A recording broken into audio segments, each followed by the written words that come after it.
Woman dies 27 hours after C-section, then her husband opens her computer and breaks down. Life is both short and unpredictable. Treat each day as your last and always cherish every moment with the people you love. You never know when they might be taken away from you. Someone who knows all about this far too well is Matt Lochlin from Minnesota, USA. Some time ago, his story made its way all over the world. We want to share it again now in case you'd missed it. In March 2008, Matt was over the moon with joy. His wife had just given birth to their baby girl. But just 27 hours later, his whole life was turned upside down. He was struck by an unimaginable tragedy, a nightmare, really.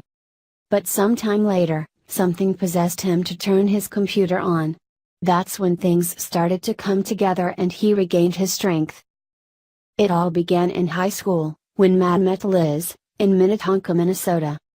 Little did he know that she would later become his wife and mother of his child. Matt and Liz were not just high school sweethearts, they were the love of each other's lives. First comes love, then comes marriage, then comes baby in the baby carriage, says the famous children's song. This couldn't be more true for these two lovebirds. Seems like it was all planned out for them.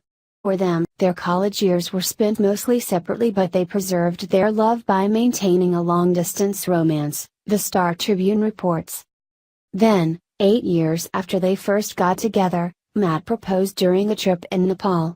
They then moved to Los Angeles together.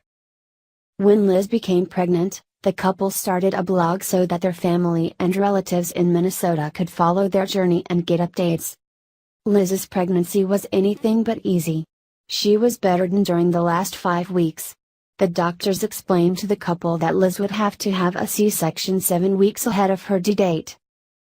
On March 24, 2008, Madeline Elizabeth Lochlin was born prematurely through a C-section, but nevertheless healthy and beautiful. Liz, on the other hand, was weak after the long and complicated delivery. She saw her newborn baby for only a moment before having to rest. The doctors urged her to rest for 24 hours straight before gaining enough strength to even hold her newborn.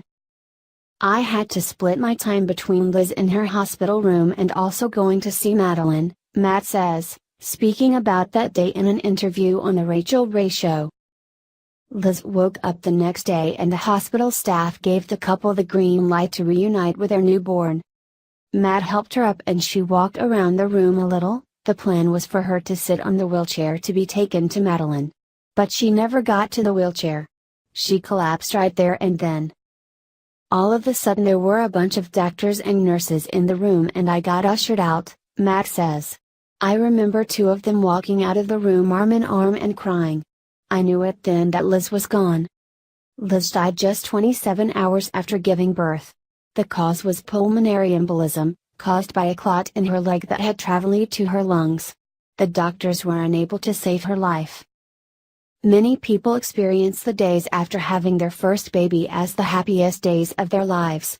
Matt's feelings of happiness were met with the most heartbreaking pain he could ever have imagined, the loss of his soulmate.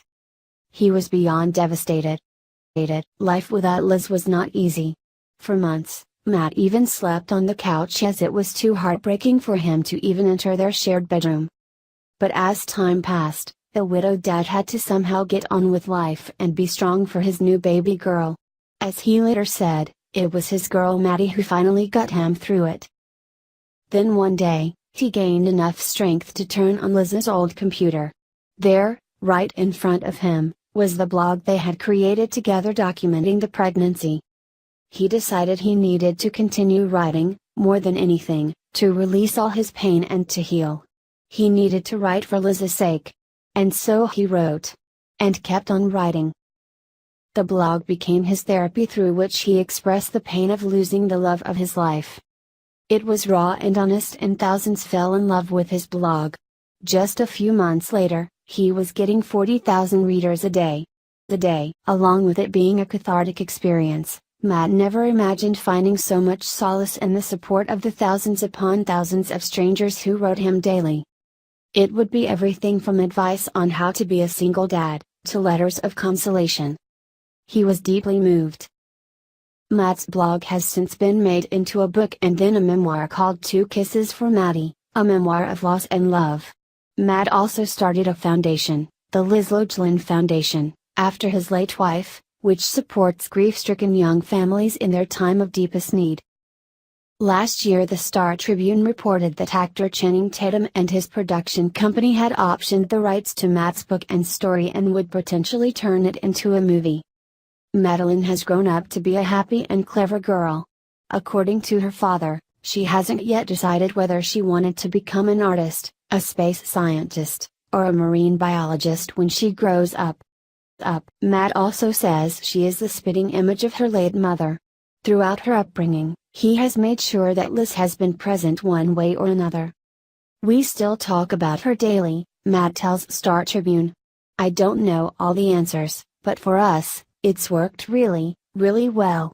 She seems incredibly happy." Watch this moving segment from The Rachel Ray Show from a few years ago. The pain Matt has gone through is unimaginable. But he channeled his energy and used it to spread love instead of anger. Maddie is one lucky girl to have such a loving father. Please consider sharing this moving story with all your friends to honor all widowed parents.